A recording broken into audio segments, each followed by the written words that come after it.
คุณem will let us know when Achan is there. Right.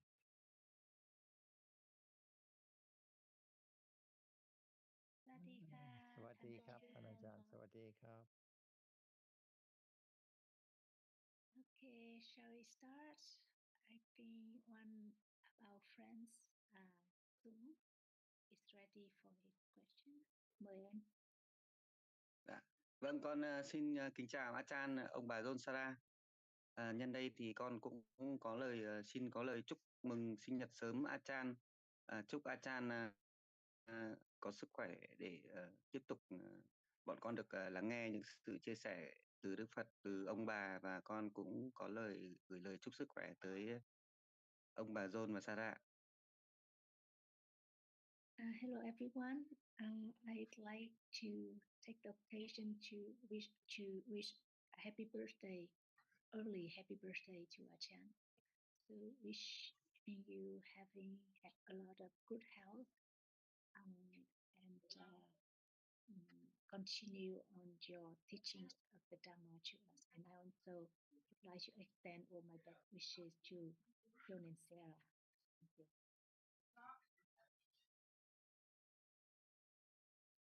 Thank you. Dạ vâng, con có cái câu hỏi là khi các tâm thiện sinh khởi ngoài sự an tịnh ra thì có loại sắc nào sinh khởi cùng, bởi vì là con hỏi thế là bởi vì là khi có những cái sự suy xét, ví dụ như là khi mà ta khóc hoặc là khi mà ta kiểu vận động chơi thể thao đổ mồ hôi thì con suy xét đến góc độ là những cái tâm bất thiện là sinh khởi thì nó tạo ra những cái sắc như vậy, thì con có cái thắc mắc là vậy thì khi mà các tâm thiện sinh khởi thì nó có tạo ra các sắc nào không ạ? So my question is, when kusala chitta arise, do they produce any rupa? The question comes because I observe that when we do sports or things like that, we generate a lot of sweat and things like that. So is there any rupa that is produced by the kusala chitta?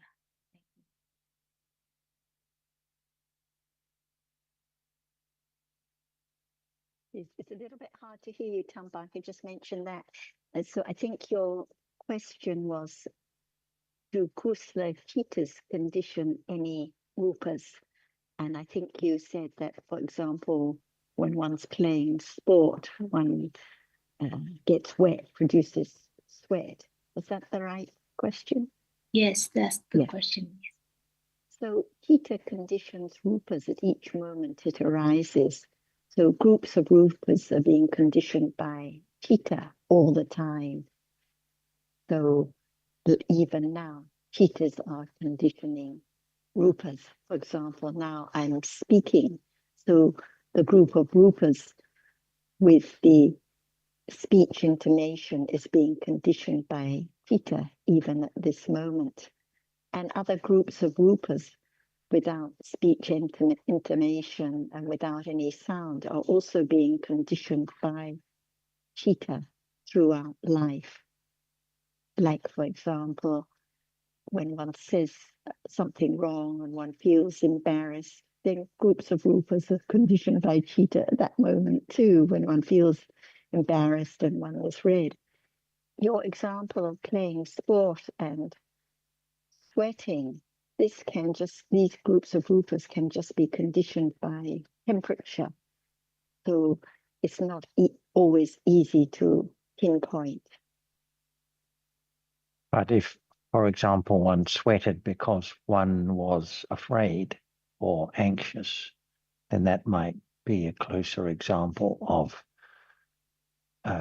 that kind of reaction being conditioned by citta.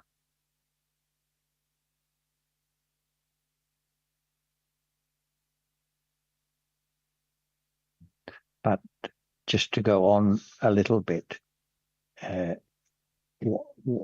is there any further purpose in the question? For example, does the questioner think that it's useful to know which rupas are conditioned by which kind of chitta, because that sort of relationship is not going to be the subject of direct understanding. It will just be things that we can learn from the books about conditionality.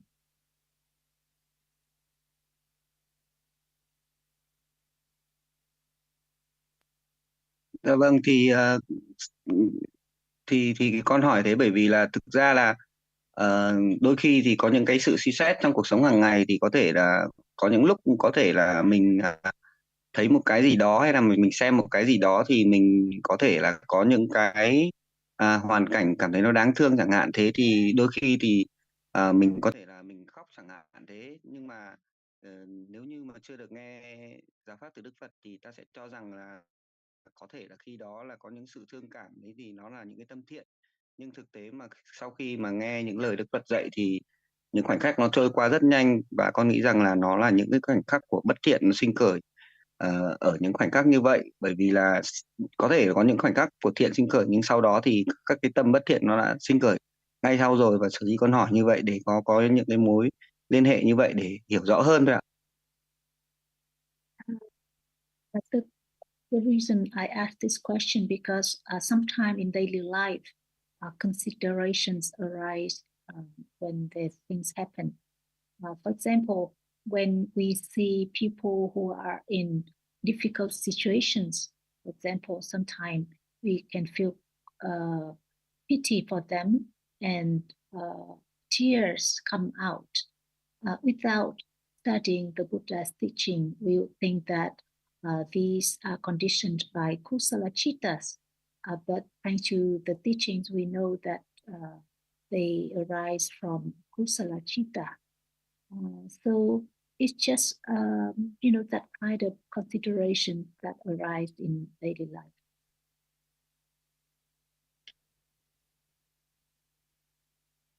Yes, we learn a lot of useful things from our study of the Dhamma that we didn't know before, but still it's just thinking about this kind of connection when those events happen.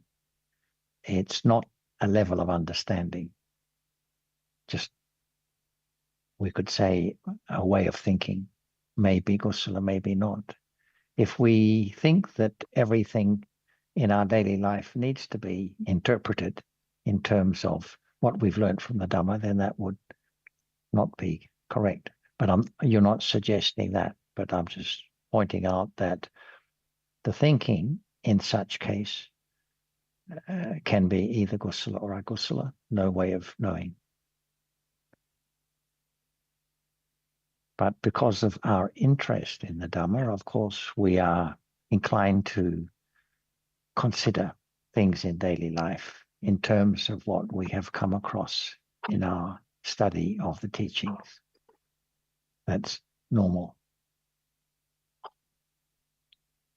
And now in daily life, apart from moments of seeing, hearing, smelling, tasting, and touching, all the other chittas in daily life now condition groups of rupas. But it's so quickly, and they rise and pass away so rapidly, quite different from our conventional ideas of what is conditioned by chitta. Like we may think that, oh, when we have tears, that the tears are conditioned by chittas, but actually so many different factors condition the different rupas that make up what we call tears. For example, what about groups of rupas conditioned by temperature at those moments too? So yes, each kusala chitta conditions rupas just like each akusala chitta. But as Jonathan's implying, if we try to catch which are the rupas conditioned by kusala chittas, then it's not the understanding of the dhammas appearing now. For example, now when I'm speaking, I'm moving my hand. So the moments of bodily intonation, groups of rupas, and these are conditioned by chitta, but again, so quickly arising and passing away, different from our ideas of moving the hand. In the suttas, we read about cases where people come across one of the Buddha's disciples who is possibly enlightened, at least well-developed understanding, and they remark on this person's clear complexion, and also on their method of the way they conduct themselves generally, the way they walk, sit, talk, and so forth. So these are all examples of things that are conditioned by the kusala citta, rather than, if they're conditioned by citta, they're conditioned by kusala citta rather than akusala citta. These would be some examples. For ourselves in daily life, kusala citta can condition aspects of demeanor. For example, being respectful towards another person, the manner of speech, for example, can change. But we don't have to pinpoint these moments. And breath is being conditioned at each moment, other than at moments of the 5 pairs that I mentioned, is being conditioned in a group of rupas at each moment. But it's so subtle and so quick, so different from our conventional ideas of taking a deep breath or long or short breath. But actually, each kusala citta conditions breath, group of rupas. So it's daily life and it's now. Let's see if Ajahn would like to add more to your questions.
Hỏi đặt ra thì Dung, sự khác biệt nào giữa một cái xác chết với cả một cái thân thể của người sống không?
you speaking, Sarah? Your microphone is... I was just going to say, I think there's a difference between discussing as we all have about rupas conditioned by citta in general. But if one tries to pinpoint, oh, is the damp in my body conditioned by citta or by temperature, for example, when running, then it becomes about me and my body and my citta. So it's not the understanding of Dhamma when one tries to pinpoint or work out such details in me, in my body, or in someone.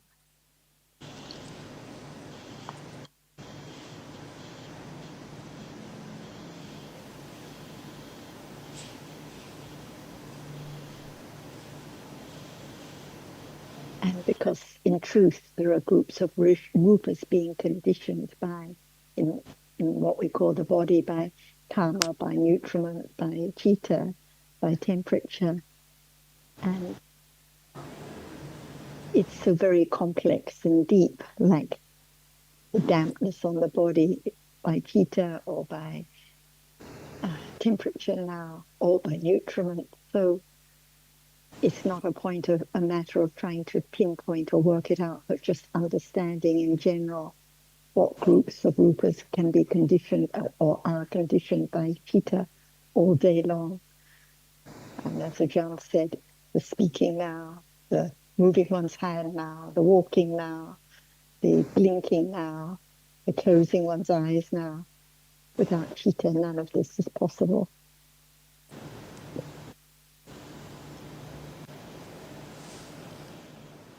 Breathing now to stay alive. Without citta, impossible.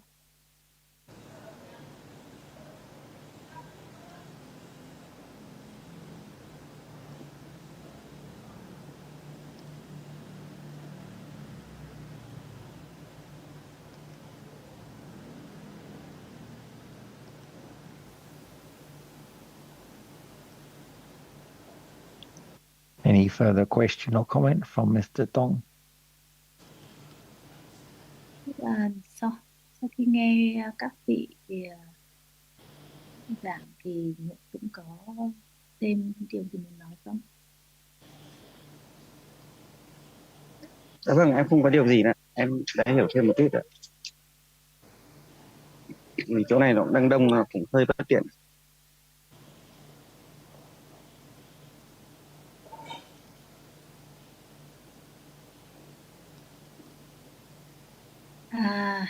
No, he said that because where he doesn't have any further question for now, because where he is, it's a little bit noisy and crowded, so not too convenient to speak much.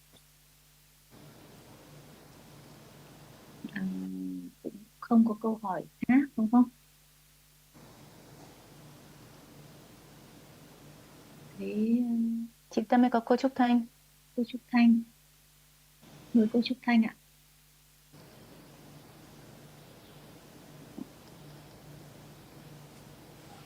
Yeah. Con xin chào Achan và ông và John và Sarah. Thì gần đây á,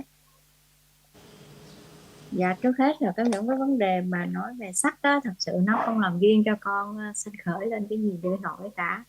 Thì con có một cái thắc mắc là gần đây Achan hay nhắc đến cái tam tuệ luân á, thì xin Achan và ông bà giảng thêm cho con về cái ý nghĩa và cái tầm quan trọng của tam tuệ luân, nó như thế nào đối với một cái người học Phật á.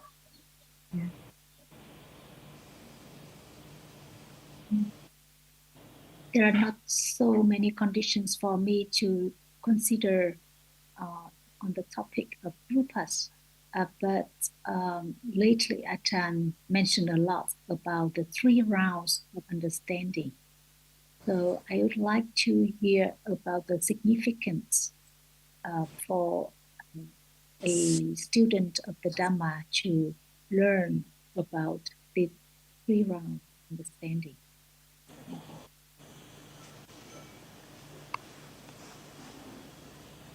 Before Ajahn speaks on this topic, I just make a general comment that there are different levels of understanding. Understanding in relation to any aspect of the Dhamma is weak at first and gradually develops stronger and stronger. So there cannot be direct understanding immediately of something that has not so far been understood.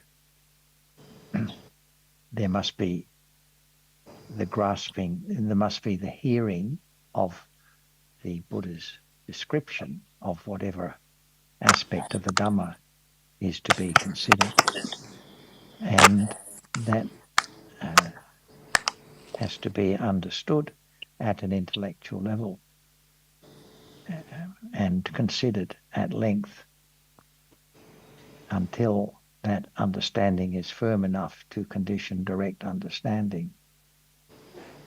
So that is the general framework of the 3 rounds. They describe different levels of understanding.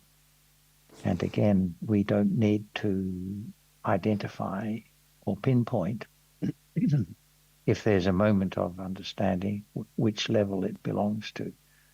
But that's the general idea of the 3 rounds. But there's more to it than that, and I'm sure Ajahn will explain for us further. Thank you. The benefit of listening to the word about what is there right now is so very useful, because usually what appears does not appear as it is. For example, Buddha enlightened the truth of this moment. It does not last at all, and it cannot arise without conditions for its arising. Is that to learn to understand? For example, there is seeing right now. We talk about seeing again and again and again. What for?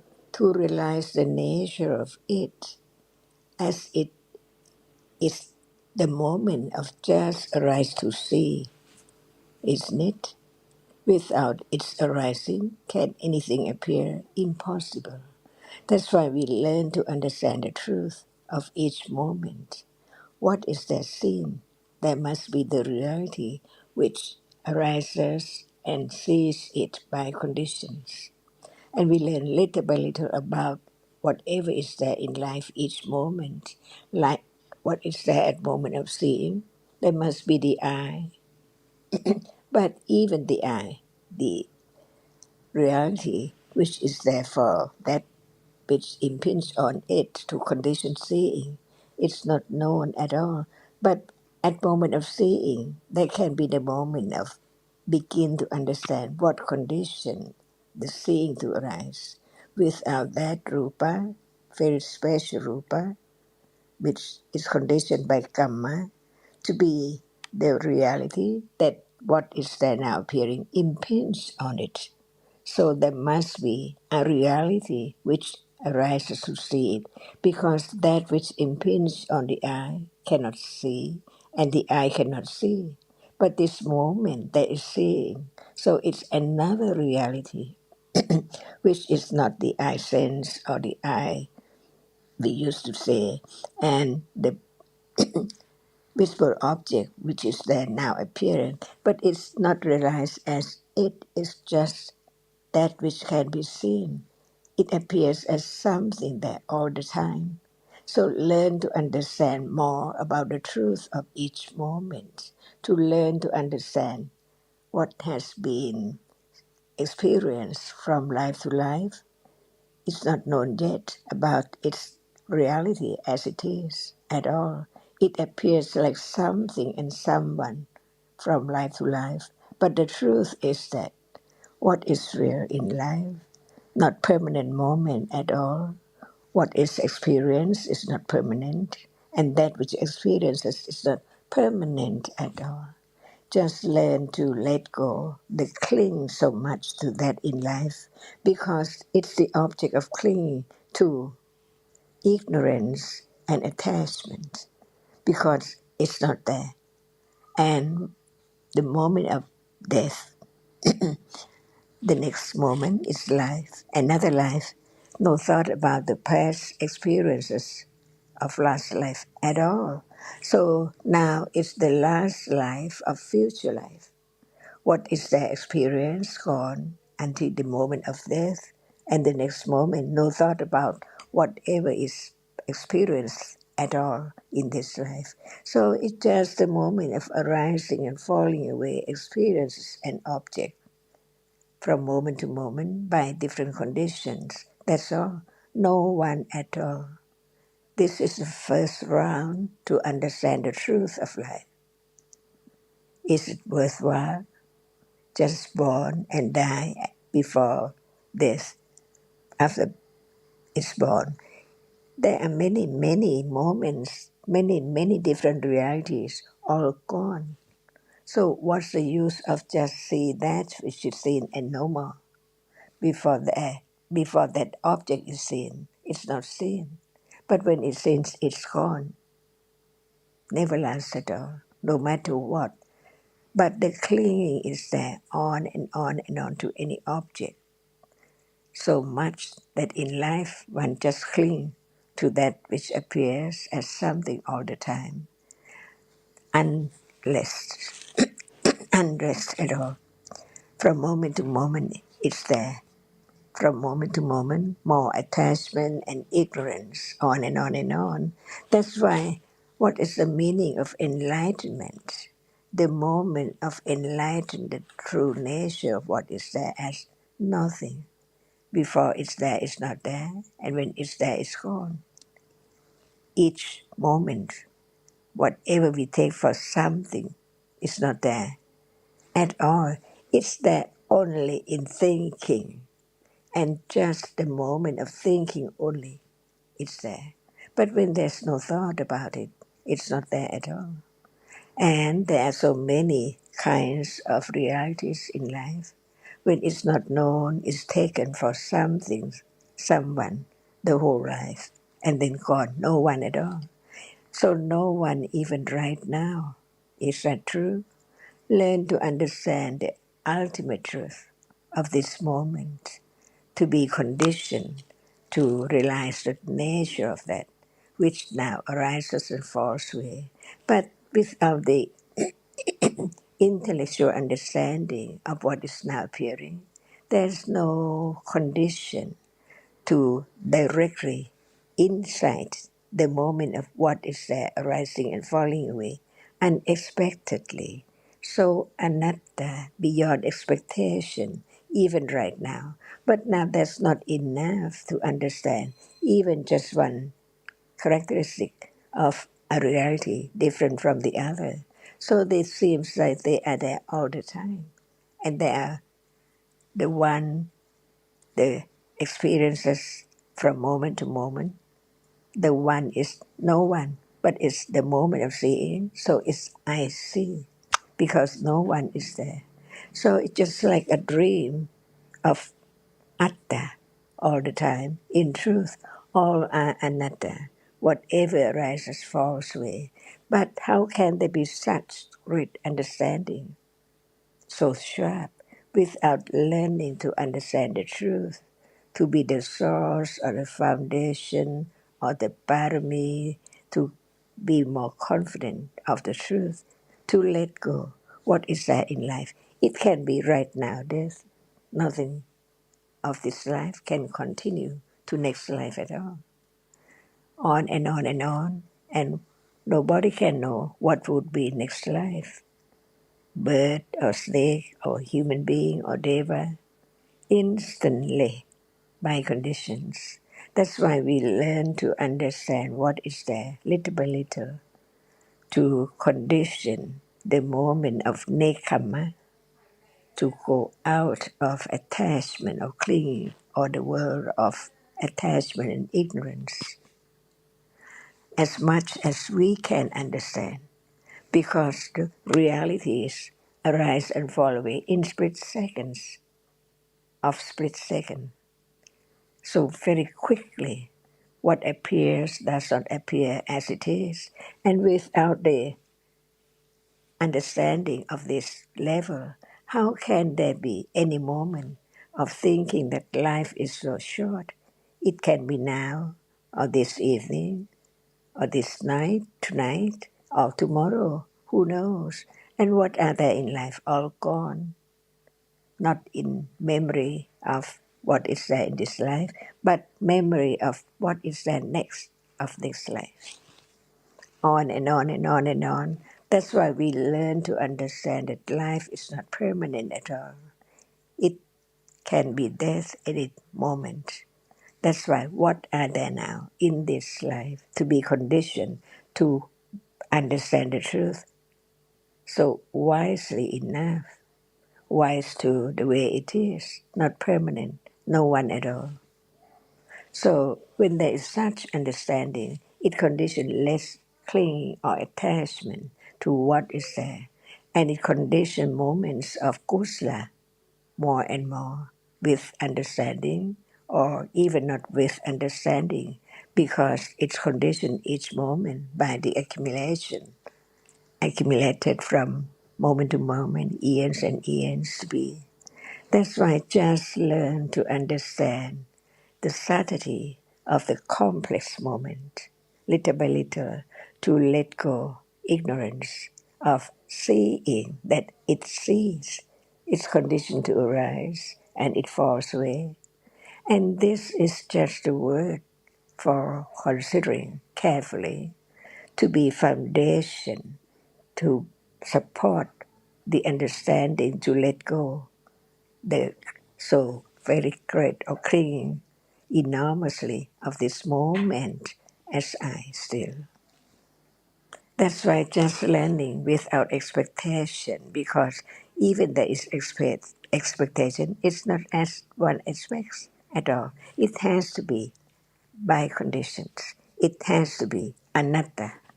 Otherwise, it's atta all the time, lurking here and there, now and then, with this or that all the time. So we can talk about many, many words in Tipitaka to study, to understand the truth, to be foundation or confidence to let go by a little more closer and clearer moment. The moment when it's there, just that which has a reason only to know that it's there already and it's gone. If there's no understanding that it's there now, how can it show the moment of falling away, of gone? Unknowingly now, but it can be known.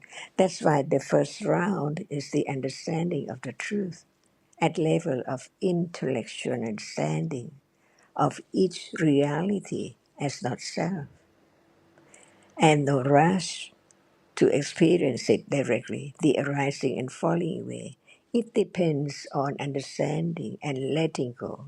If it's the level of understanding, but not let go yet enough, there cannot be condition for direct understanding of what is there arisen right now.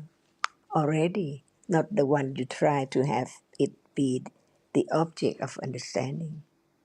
No expecting, no expectation for what will be because of understanding the way it is, conditioned by so many, many complex conditions.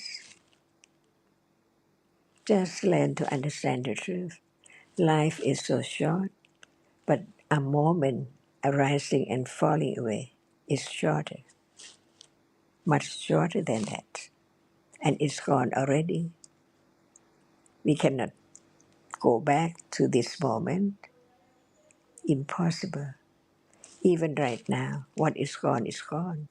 So what is gone cannot be object of understanding. Only that which is now, condition arising and is there to be known. Not that which one wish to have it known.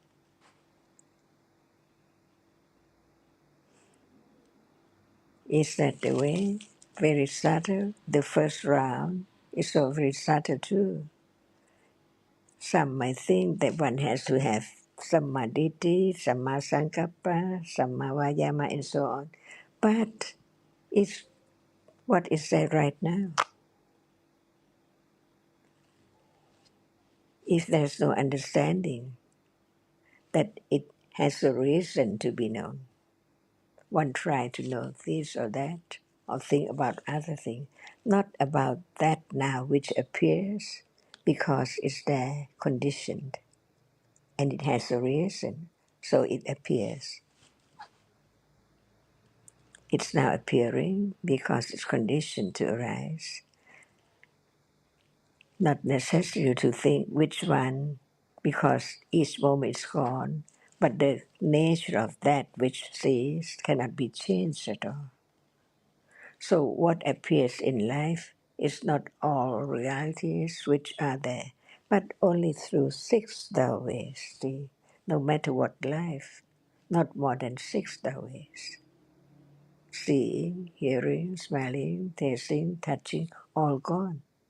And even thinking, dwelling with that which has appeared, but it's all gone. They're all gone. No matter what is there, the characteristic of that which is there, not just one single moment, even it's by nimitta, it can be learned to understand that it has to be directly experienced. Otherwise, how can there be the very keen, wise understanding of the truth? That what is there is not there. Seeing is not hearing.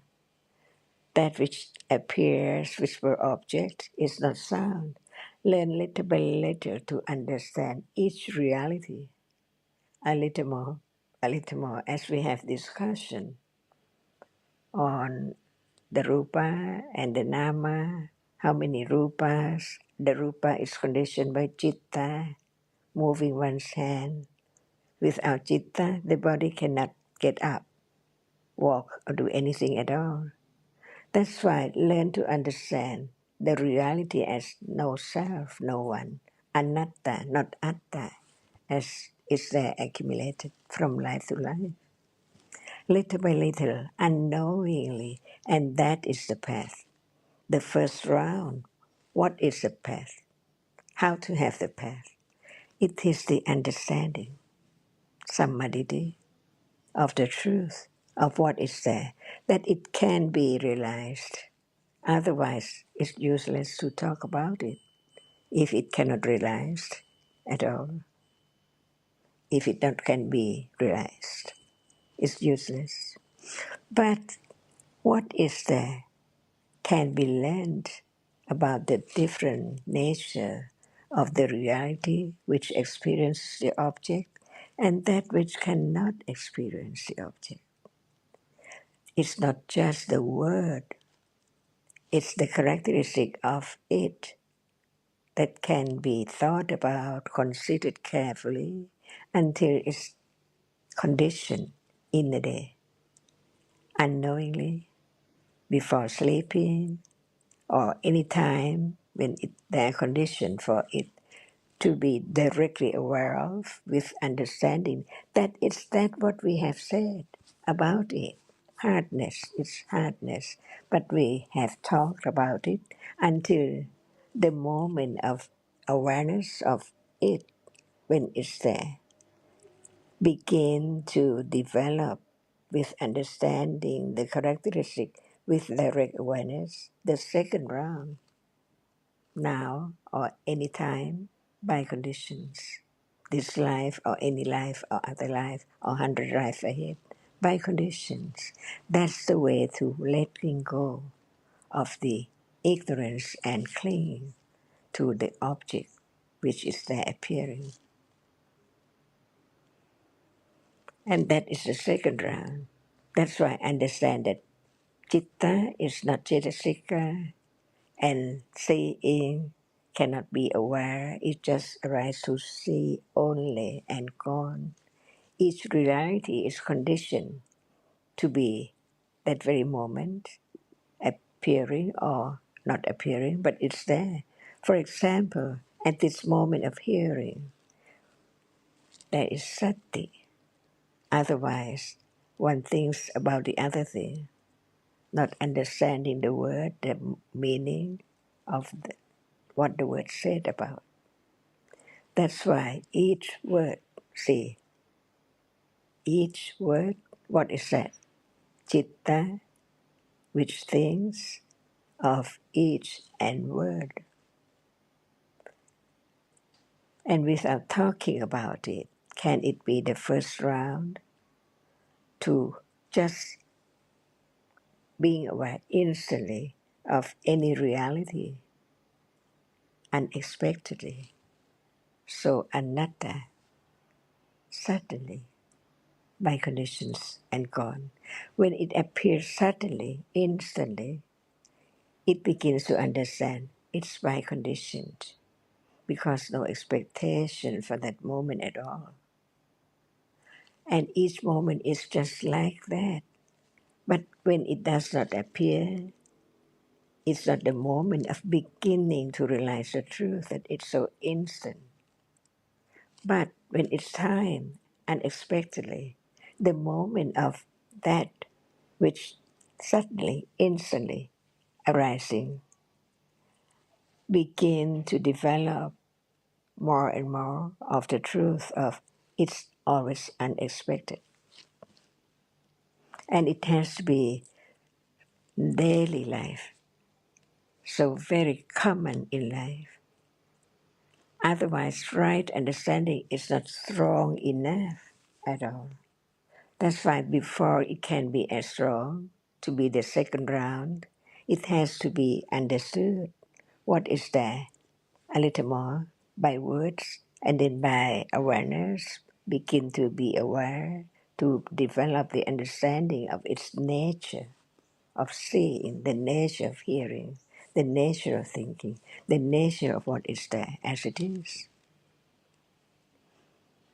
So without the first round, there can never be the second round because it's closer directly to the reality, which is the object at that moment. So close, not far away at all.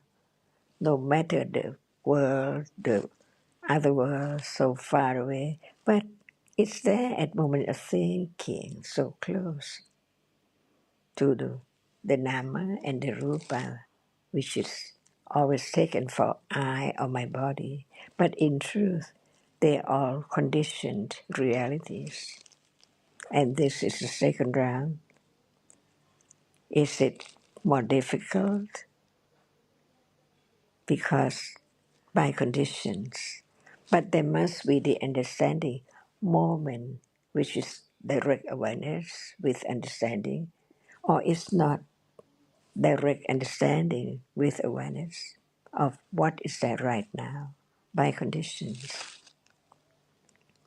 And the understanding is the only reality which letting go, the clinging and ignorance, very gradual from moment to moment of understanding the truth. That's why we talk about it again and again and again, not to forget what has been learned until it becomes natural, so natural in daily life. And that is not only the first round. It has to be the third round, vipassana, experience the object so clear, but it's so very weak in the beginning. So it's not strong enough.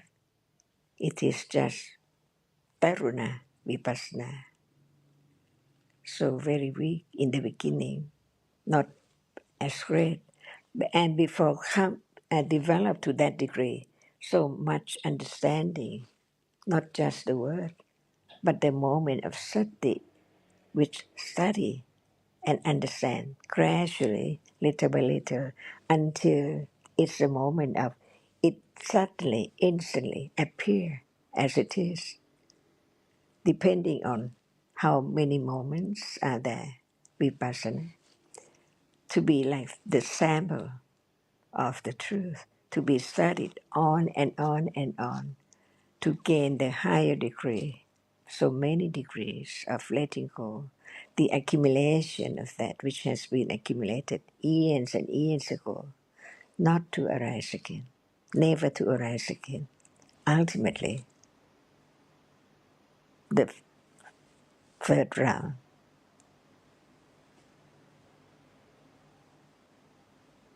Without the first round, it's impossible to condition direct understanding of what is there naturally, usually in life, like now. So very simple, usually, as any moment in life right now. But the difference between understanding and no understanding of that which is now appearing, and the beginning to learn about it, and furthermore, to directly understanding it with direct awareness, and more than that, when it shows up by conditions, instantly, by anattaness. No one can expect or think about it before because each moment's gone and the next moment is there and gone again. That's the way the Buddha developed to become enlightened as Buddha, and the Sravaka just developed to understand the truth stage by stage until it's so proper to arise. Only when it's fully developed. Who knows? But right understanding knows the truth in life and in daily life today. Is there any moment of even just thinking about that which is there as not anything or anyone at all? Hardness is there. Sound is there right now. Smell, taste, touch, anything which is real can be directly aware of with understanding after having such firm confidence of the truth the first round as conditions.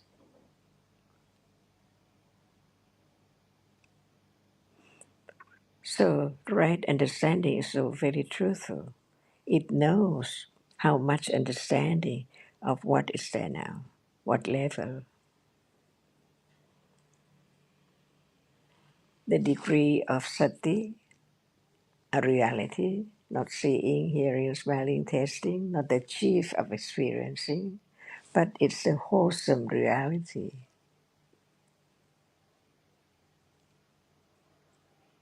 It is any moment of kusala, being aware of the object which is there. And when it's there, how many wholesome cetasikas are there?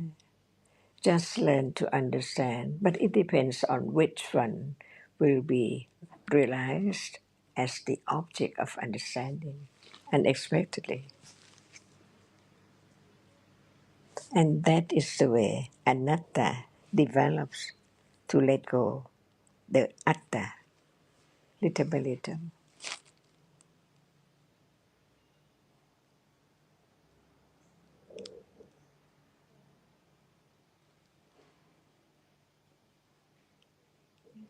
Thank you.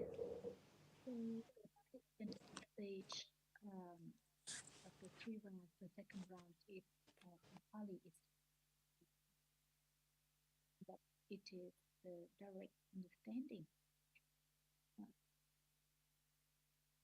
The question that I'm thinking now is, what is the relationship between the word teacher and direct understanding? Why uh, is it function of the second of the Four Noble Truth? The understanding of the function, what the function mean here?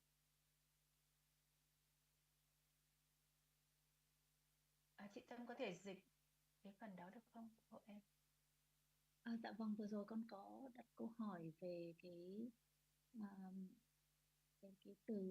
tuệ luân thứ hai mà chúng ta được nghe là Pitcha Nhana bằng tiếng Pali. Thì cái từ Pitcha thì chúng ta biết nghĩa của nó là thật sự. Và cái tuệ luân thứ hai này nó cũng tương ứng với trí hiểu trực tiếp, kinh nghiệm trực tiếp. Thì câu hỏi của con là cái mối liên hệ với cái từ thật sự với cả cái kinh nghiệm trực tiếp này là gì? Tại sao nó lại gọi là thật sự? Thì điều này được hiểu như thế nào? Xin được nghe giảng thêm.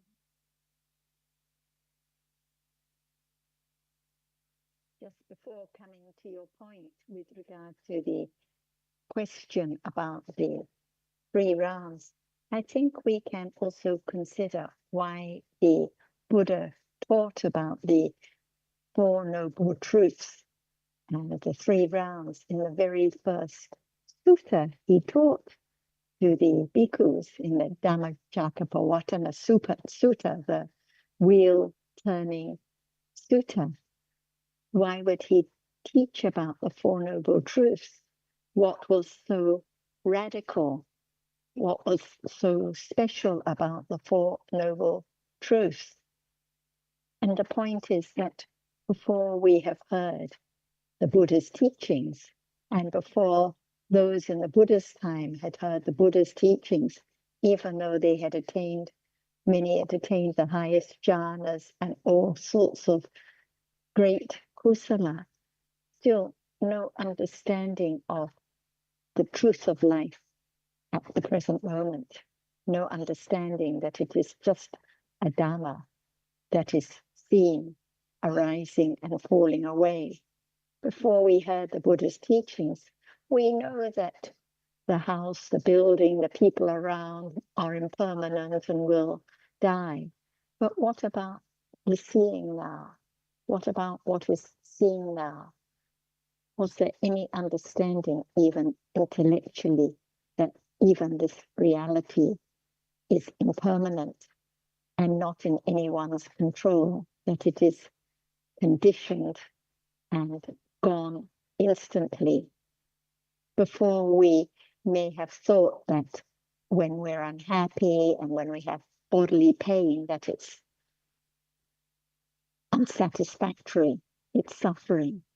But was there any understanding at all that even the pleasant feeling now, even the moments of kusala now, the kindness now, the understanding now, are also dukkha, because they arise and fall away and are not a refuge, are gone instantly.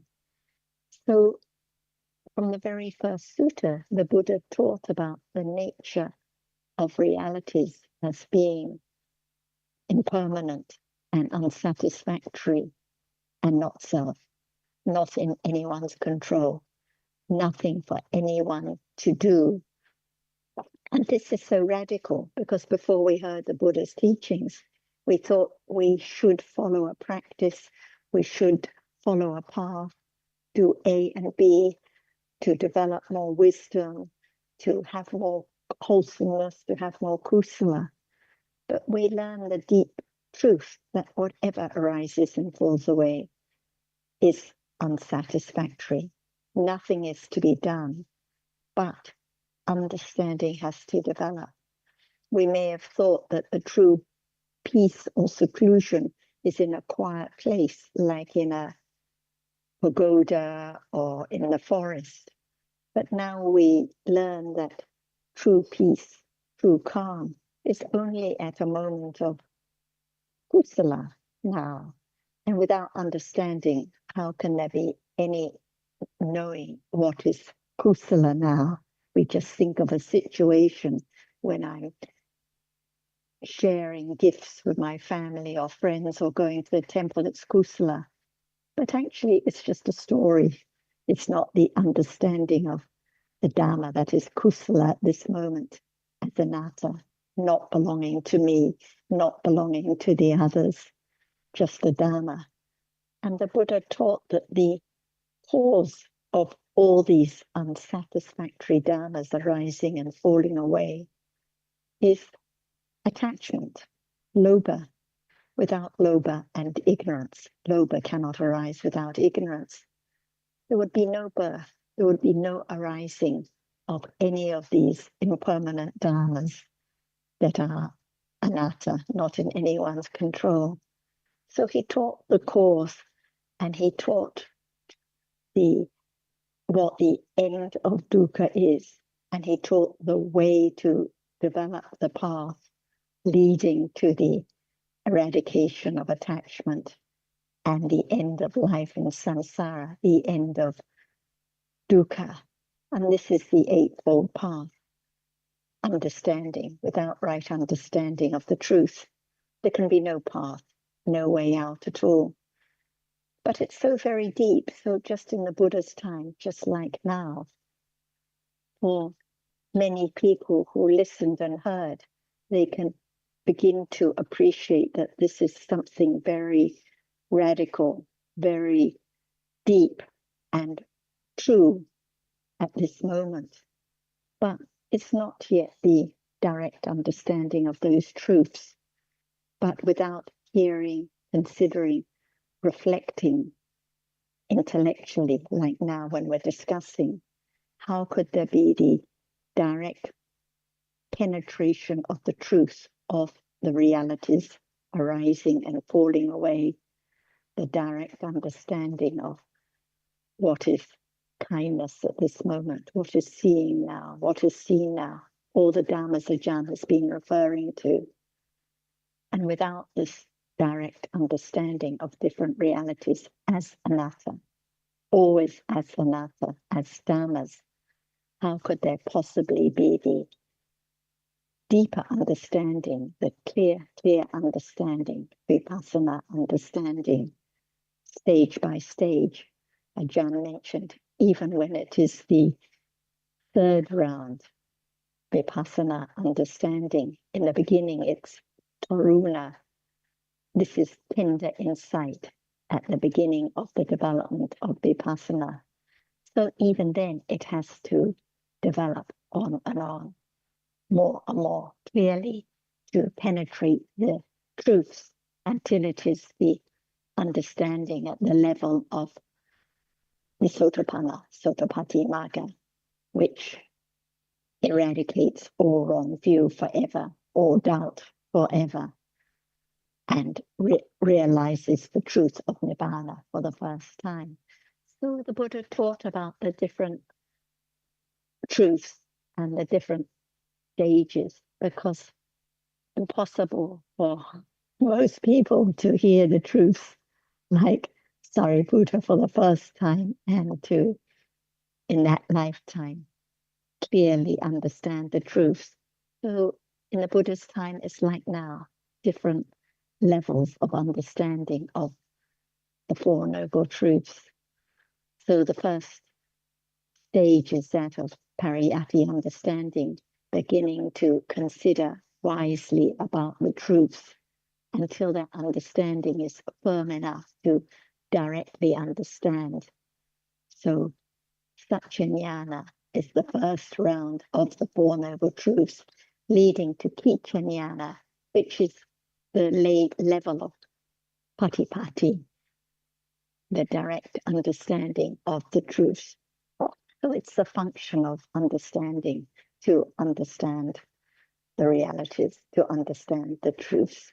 Kichanyana. Jnana is understanding, Kicha is function.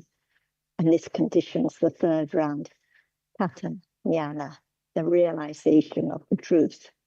What has been done, the understanding has been done to understand what is true at this moment. So it's so amazing that even in the very, very first sermon, even though the sermon is not so long, but so much depth and detail for those who could appreciate the truths at different stages, different levels. And we're so fortunate to be able to hear, read, consider more about the truths, which totally transform, change our lives, even at the intellectual level, to understand that whatever arises now is unsatisfactory because it's not in anyone's control. No one that can do anything, no one can change anything, but understanding can develop on and on. And with regard to the term teacher, Ajahn may have more to add to what I said.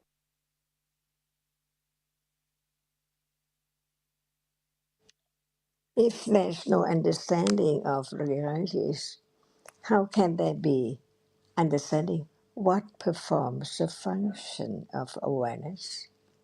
See, we just talk about Loba dosa moha, alopa adosa amoha, and the seven cetasikas, but they are more than that. The unwholesome cetasika and the wholesome cetasika. Usually there are conditions for akusala to arise. By condition, by the accumulated, very strong accumulation of akusala. So just a moment of kusala needs more cetasika. See, that's why in a day, very few moments of kusala, or today none, it can be tomorrow or yesterday. But what about now? See, it's kusala moment, but we just learn about the understanding, the panya cetasika, but the other wholesome cetasikas have to arise together to support the moment of panya, to understand deeper and clearer.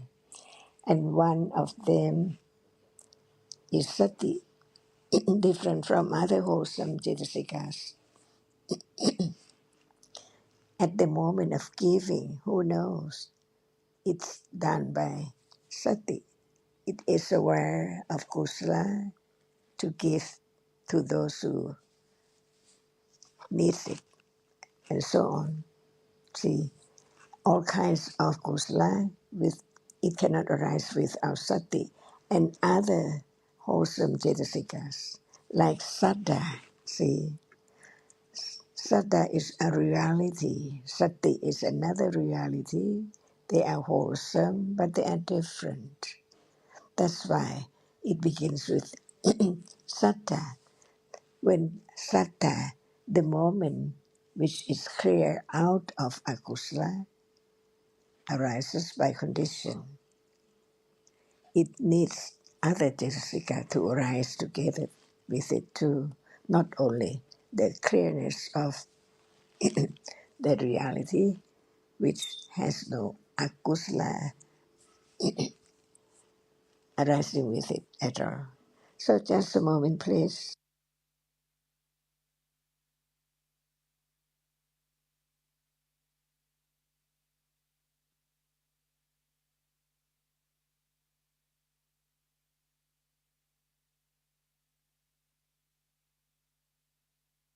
Just waiting for Ajahn to come back again. I'm sure she won't be long.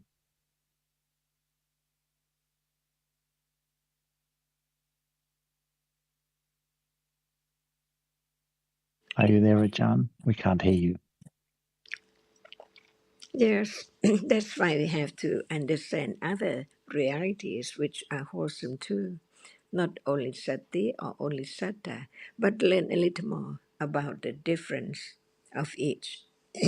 For example, sattha, what is it as it usually known, or the nature of it, which is clear away from all kinds of akusala, thinking about citta without akusala cetasikas. See, quite different from moment of loba in a day, dosa and moha, but it's like clear out away from all these akusala cetasika.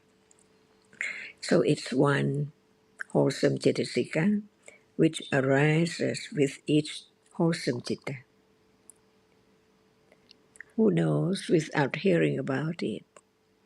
It's the reality which is clear, clean out of akusala. When it's there, akusala cannot arise at all. And without it, the other wholesome cetasika cannot arise at all.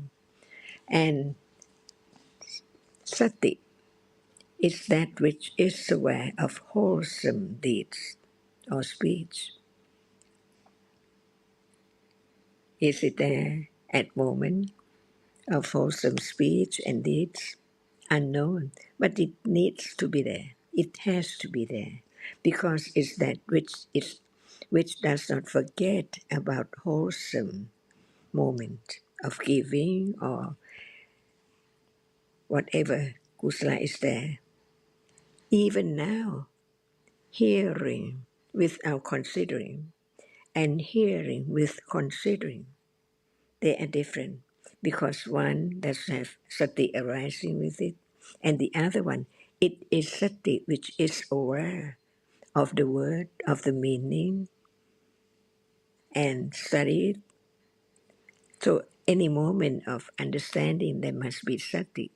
Any moment of kusala, there must be sati and saddha, and other cetasikas as well. But what can be learned is the understanding of this moment. Without sati, we hear, but we think about other things. And there must be other reality. Can you give example that we have learned about to understand that it needs all those cetasikas to arise together to be wholesome moment? See, only 2 words. What about we have learned? How many wholesome cetasikas at different moment too? At moment of metta, at moment of karuna, at moment of mudita, all by sati. Sati has to be that which does not forget about kusala, to be kind, to forgive, to be patient, to help the others, and so on. That's why we learn about how many cetasikas are there. But when it's there appearing, it's time to understand. It's just a reality. Otherwise, it's me or I or mine. But in truth, it's a reality appearing to be known, not by expectation, but whatever appears, all by conditions. To understand the anothernness,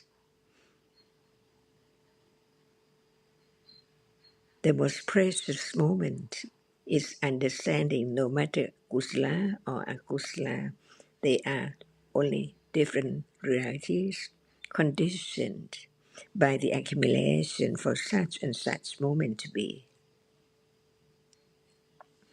But it's quite difficult without sati developed to the degree that it can directly aware of a reality right now. But when it's there, it's known. It's awareness, a level of sati, which is not just the intellectual understanding of sati, but sati is there to be known that it's satipatthana, aware of the truth of the nature of a reality right in, instantly by conditions, unexpectedly.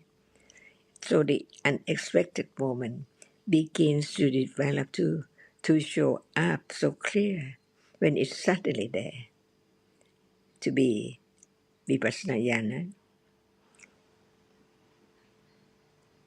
So many levels.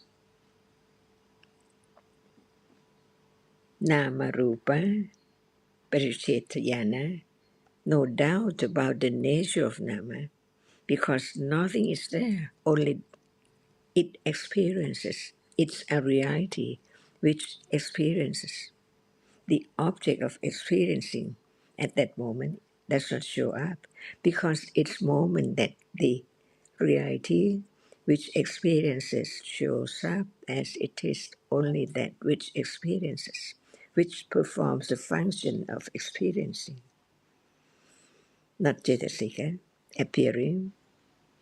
So what we have learned can appear only one at a time, clearer because it's only one at a time. And when it's only one, it means that it appears clear enough to be known only one. So we can talk and learn about different levels of panya and sati and all kinds of realities. For those who just accumulate, clinging to akusla, no thought about kusla, and not understanding the very precious moment of understanding what is there at all, and the person who begin to hear about the truth, that what is there now in truth, a reality, different ones appearing at a time, until it's so clear with direct awareness and understanding begin to develop on and on before it can appear so clear as that we call vipassana jnana.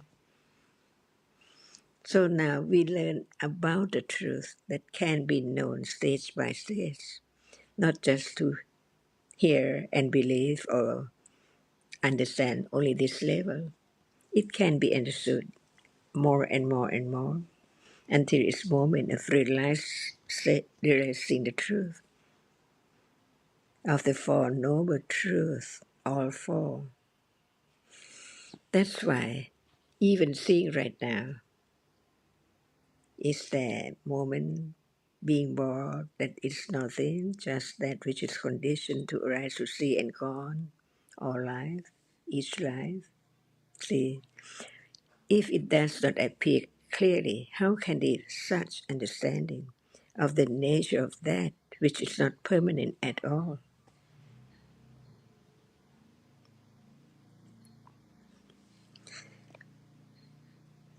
Even right understanding has different degrees by condition. Now it's at level of intellectual understanding, very weak compared to the moment of vipassana jnana. At the level of beginning to be satipatthana, it's weak but stronger than intellectual understanding.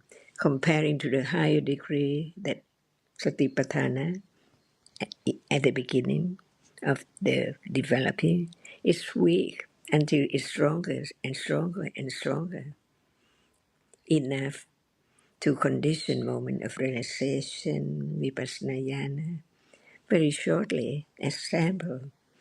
But it's so clear, but it depends on condition, whether it's there so deep that it can condition more moments of awareness and so on, all by conditions.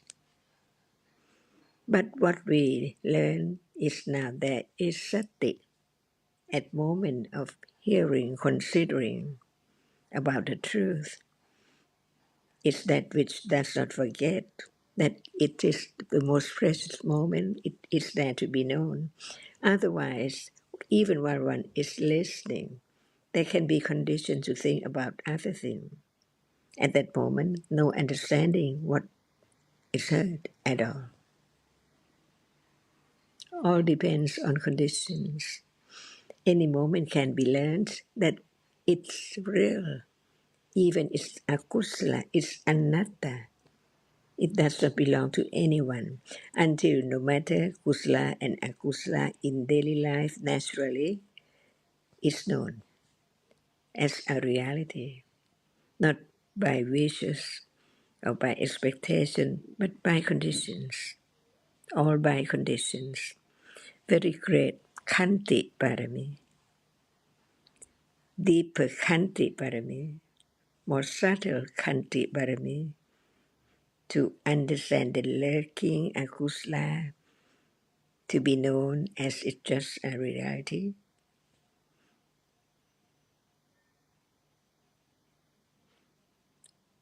So it's time, the most precious moment, hearing the truth, consider the truth, to understand more of it. And the understanding itself lets go. wrong understanding, ignorance, attachment, and other akusala realities, little by little by conditions.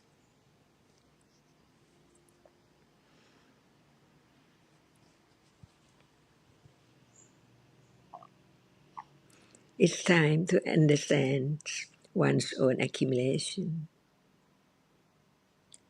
They are dhammas, but they are taken for I or mine, but in truth, they are accumulated conditions to arise to be such and such, just in a moment and then gone, never to arise again in samsara.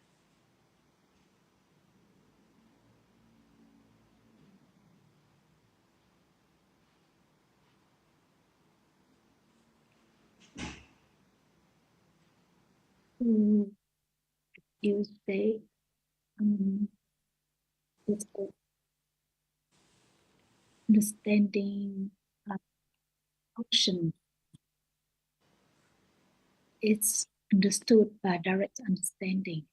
Without direct understanding, one cannot understand the functions of reality. Yeah, so that I'm thinking about the way Dhamma usually are described by knowing the characteristic, knowing the function, manifestation, and proximate cause. So when talking about function and characteristic, what is the difference between the two?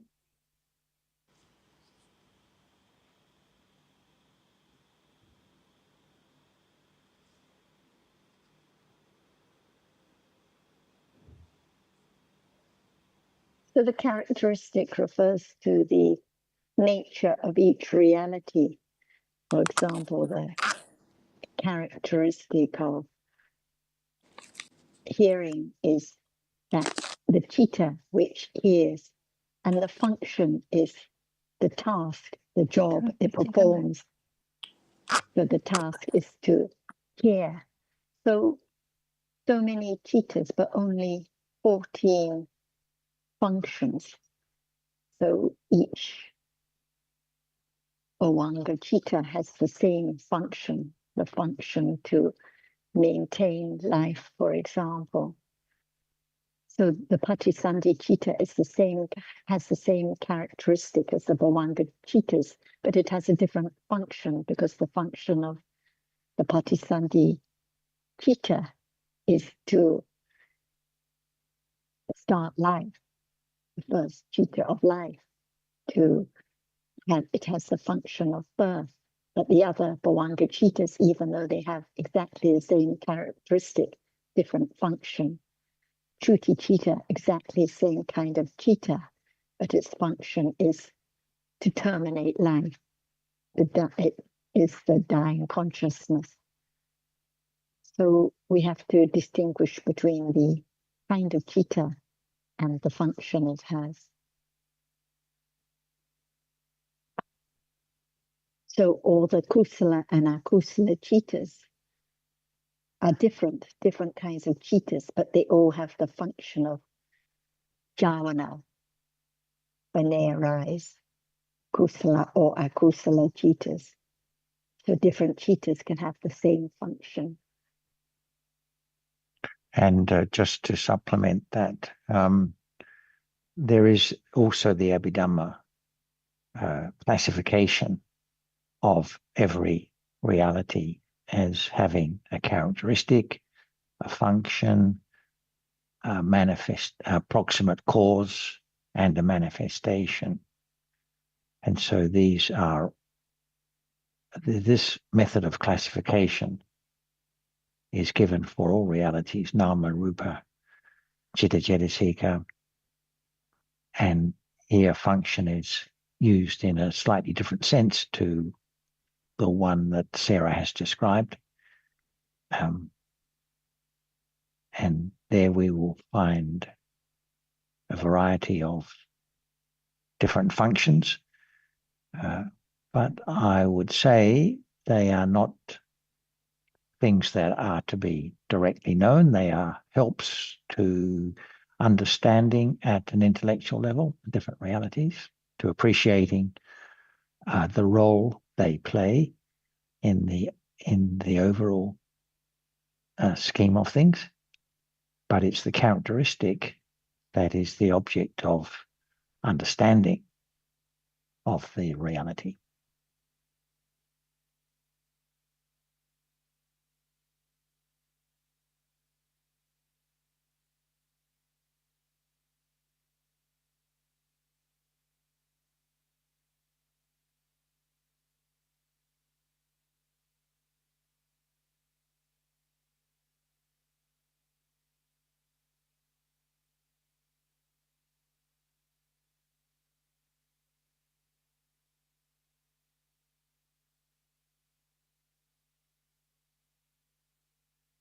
Yeah, all these are very difficult topic. Not easy to grasp the different nuances. And con không biết là I will ask Sister Thanh if she has any further question. Dạ, con mời cô Thanh nếu mà cô có thêm câu hỏi nào.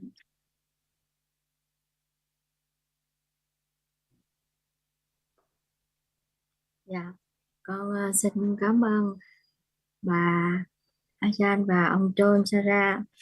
Thì đúng là nghe về những cái này thì nó rất là xa lạ đối với con, nhưng mà nó sẽ làm duyên cho những cái bước để có thể hiểu về đúng cái tính chất của các pháp. Dạ. Thì con muốn hỏi là cái tệ đầu tiên là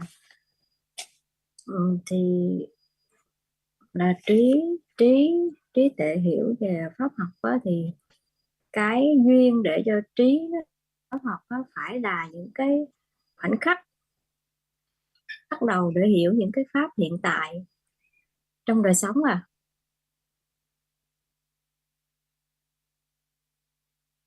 Ý của cô là cái hiểu về pháp học là duyên để hiểu về các thực tại khác nhau trong đời sống, đúng không ạ? Tại cô nói hình như hơi ngược.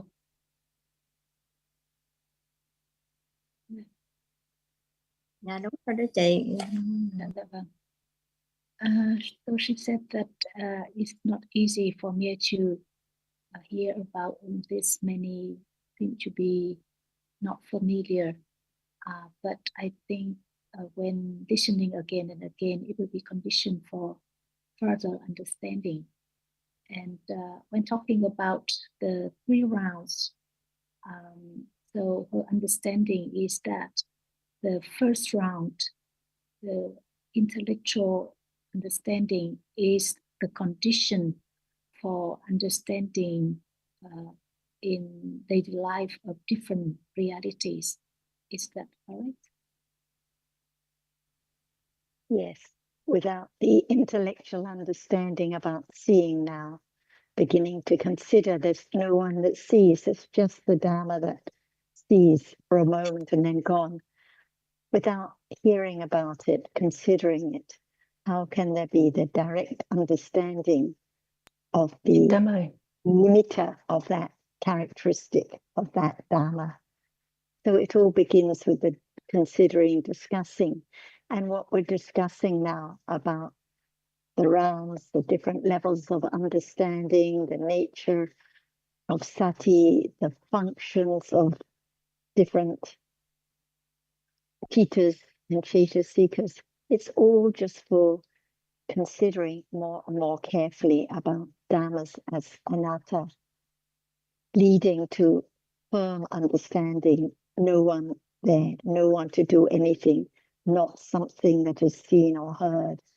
Without this firm intellectual understanding, that panya cannot condition the deeper panya, which is the direct understanding of the dhammas that we're talking about. So understanding has to develop deeper and deeper. And for it to develop deeper and deeper, there has to be a lot of careful considering, asking, discussing, questioning, reading, just to really understand that life is just a reality which has been conditioned to arise now. The world of seeing now, the world of hearing now, just different dhammas arising and anatta.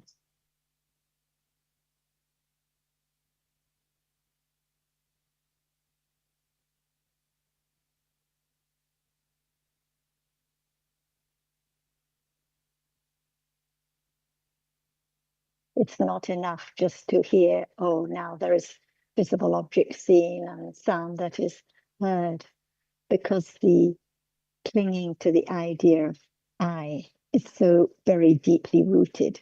The idea of something seen, someone that sees, someone there that is listening is so deeply rooted. So this is why we need to consider the truth in different aspects, by way of the Four Noble Truths, by way of different functions of chittas, by way of different elements, by way of the ayatanas, just in order to understand there really is no cup, no computer, no person here in reality.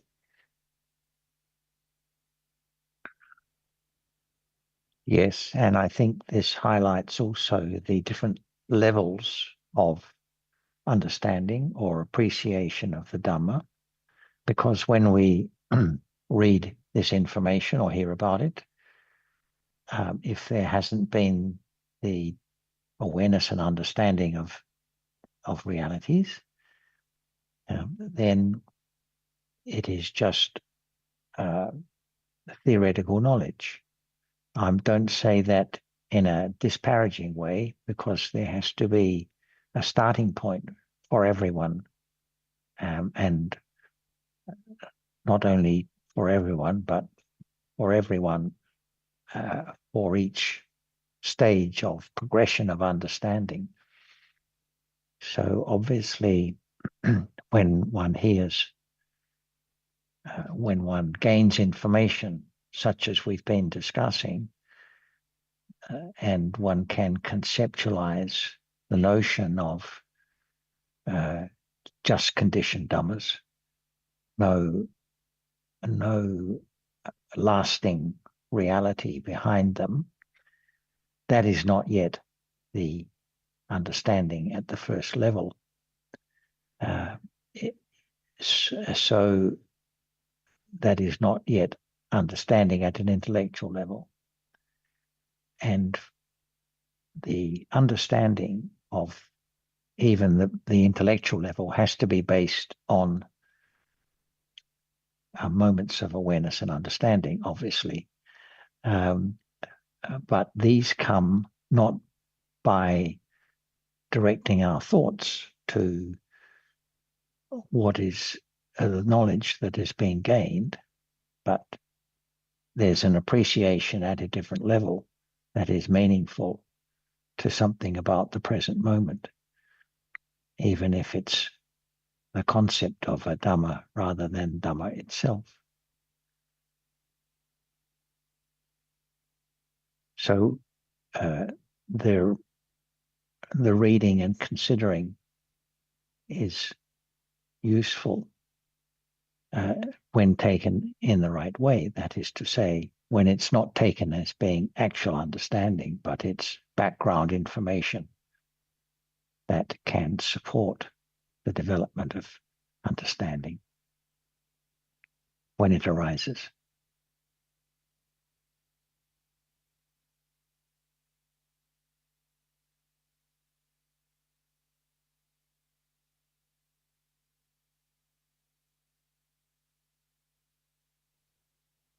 Thank you, Achan, John, and Sarah. I think it's very useful discussion, and maybe we can continue next week because there are some points we'd like to